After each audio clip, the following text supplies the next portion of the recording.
తనదైన డైలాగులు, విలక్షణమైన రాజకీయ శైలితో నిత్యం సోషల్ మీడియాలో ప్రజల్లో హల్చల్ చేసే మేడ్చల్ ఎమ్మెల్యే మాజీ మంత్రి మల్లారెడ్డి ఒక్క మాటతో తెలంగాణ రాజకీయాల్లో హీట్ పెంచేశారు. ఆయన చేసిన తాజా వ్యాఖ్యలు తెలంగాణ రాజకీయాల్లో తీవ్ర సంచలనంగా మారాయి. తాజాగా ఓ కార్యకర్త జన్మదిన వేడుకల్లో పాల్గొన్న ఆయన చేస్తున్న వ్యాఖ్యలు ఇప్పుడు రాష్ట్ర వ్యాప్తంగా చర్చనీయాంశంగా మారాయి. బీఆర్ఎస్ పార్టీకి ఆయన గుడ్ బై చెప్పి త్వరలోనే భారతీయ జనతా పార్టీ తీర్థం పుచ్చుకోబోతున్నారనే ఊహాగానాలు బలంగా వినిపిస్తున్న తరుణంలో ఈ కామెంట్స్ రావడం ప్రాధాన్యత సంతరించుకుంది.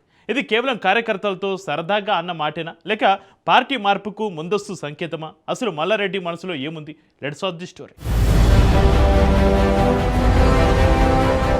తెలంగాణ రాజకీయాల్లో మాజీ మంత్రి చామకూర మల్లారెడ్డి ఓ విలక్షణమైన నాయకుడు. తనదైన శైలి సమాధానాలు, విలక్షణమైన ప్రసంగాలతో ఎప్పుడూ వార్తలు నిలిచే మేడ్చల్ ఎమ్మెల్యే మల్లారెడ్డి త్వరలోనే గులాబీ పార్టీకి రామ్ చెప్పబోతున్నారనే ప్రచారం రాష్ట్ర రాజకీయాల్లో తీవ్ర కలకలం రేపుతోంది.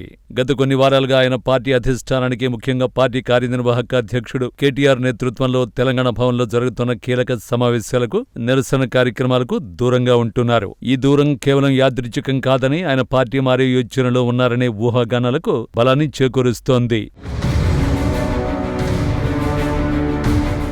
మాజీ మంత్రి, విద్యావేత్త మల్లారెడ్డి స్టైల్ అంటేనే సామాన్య జనాలకు ఇట్టే కనెక్ట్ అయ్యే మాస్ మేనరిజం, ఫన్నీ పంచ్ డైలాగులు. పాలు అమ్ముకునే స్థాయి నుంచి అంచెలంచెలుగా ఎదిగిన ఆయన తన ప్రసంగాల్లో పంచ్ డైలాగులు, చురుకైన బాడీ లాంగ్వేజ్ తో అందరినీ నవ్విస్తూ ఆకట్టుకుంటూ ప్రత్యేకమైన ముద్ర వేశారు.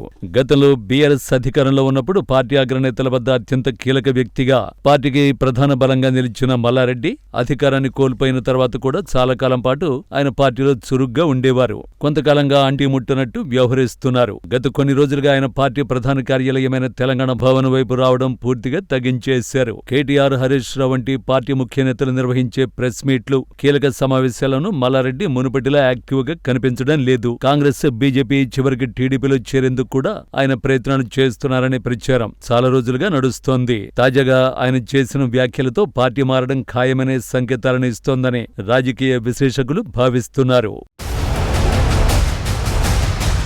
తాజాగా తన నియోజకవర్గంలో జరిగిన ఒక ముఖ్య అనుచరుడి జన్మదిన వేడుకల్లో పాల్గొన్న మల్లారెడ్డి అక్కడ ఉన్న కార్యకర్తలను ఉద్దేశించి బీఆర్ఎస్ కు దూరమయ్యానని, నన్ను మర్చిపోతున్నారంటూ చేసిన వ్యాఖ్యలు ఇప్పుడు సోషల్ మీడియాలో వైరల్ గా మారడంతో పాటు గులాబీ శ్రేణుల్లో పెద్ద చర్చకు దారితీశాయి.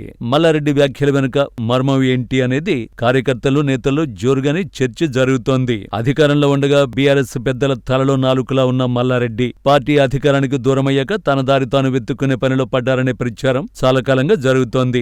అయితే బీఆర్ఎస్ తో అంటిముట్టనట్టుగా వ్యవహరిస్తున్నారని ఆరోపణలు వినిపిస్తున్న తరుణంలో తాను బీఆర్ఎస్ కు దూరమయ్యానని, మీరు నన్ను దూరం పెడుతున్నారు అన్నట్లుగా కార్యకర్తలతో మల్లారెడ్డి మాట్లాడడం కొత్త చర్చకు దారితీసింది. ఈ వ్యాఖ్యల వెనుక మల్లారెడ్డి పార్టీ మారడం ఖాయమనే ప్రచారానికి బలం చేకూరుతోందనే టాక్ వినిపిస్తోంది.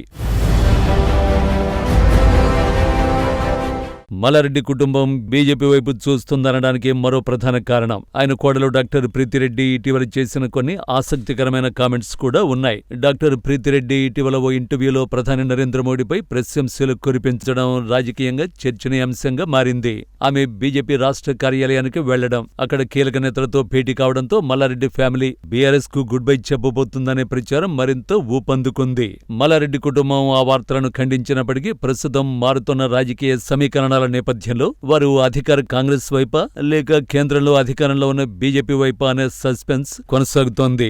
మల్లారెడ్డికి ఉన్న భారీ విద్యా సంస్థలు, వ్యాపార సామ్రాజ్యాన్ని కాపాడుకోవడంతో పాటు తన రాజకీయ వారసుల భవిష్యత్తును సురక్షితం చేయడానికే ఆయన రాష్ట్రంలో అధికారంలో ఉన్న పార్టీ వైపు, లేదా కేంద్రంలో అధికారంలో ఉన్న పార్టీ వైపు మొగ్గు చూపుతున్నట్లు పొలిటికల్ సర్కిల్స్ లో గట్టిగా వినిపిస్తోంది.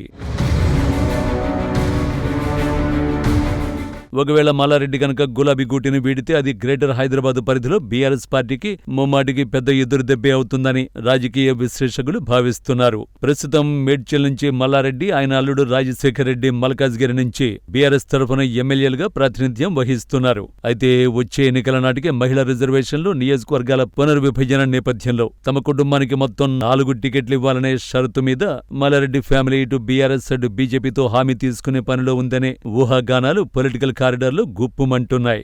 ఈ నేపథ్యంలో మల్లారెడ్డి అత్యంత వ్యూహాత్మకంగా నన్ను మర్చిపోతున్నారు అంటూ సానుభూతి కార్డు ప్లే చేశారా, లేక నిజంగానే బీఆర్ఎస్ శ్రేణులు తనను దూరం పెట్టడం వల్లే ఆవేదనతో అన్నారా అనేది తేలాల్సి ఉంది. ఏది ఏమైనా మల్లారెడ్డి తాజా వ్యాఖ్యలు తెలంగాణ రాజకీయాల్లో సరికొత్త సమీకరణాలకు తెరలేపబోతున్నాయనేది మాత్రం స్పష్టమవుతోంది. ఈ నేపథ్యంలో మల్లారెడ్డి చేసిన తాజా వ్యాఖ్యల వెనుక పరమార్థం ఏంటి? మల్లారెడ్డి యాదృచ్ఛికంగా మాటలు అన్నారా, లేక నిజంగానే బీఆర్ఎస్ కు దూరమయ్యే వ్యూహంతో ఉన్నారా అనేది ఉత్కంఠగా మారింది. ప్రస్తుతం మల్లారెడ్డి నుంచి పార్టీ మార్పుపై ఎలాంటి అధికారిక ప్రకటన లేదు. బీఆర్ఎస్ కూడా ఈ అంశంపై స్పష్టత ఇవ్వలేదు. కాంగ్రెస్, బీజేపీ ఏ పార్టీ కూడా ఆయన చేరికపై ధృవీకరణ ఇవ్వలేదు. కానీ ఒక విషయం మాత్రం స్పష్టంగా కనిపిస్తోంది. మల్లారెడ్డి ఒక్క మాటతో తెలంగాణ రాజకీయాల్లో మళ్లీ చర్చ మొదలైంది. ఆ వ్యాఖ్యల వెనుక రాజకీయ వ్యూహమా, లేక సహజ సిద్ధమైన అసంతృప్తేనా అనే ప్రశ్నకు సమాధానం రానున్న రోజుల్లో తేలనుంది.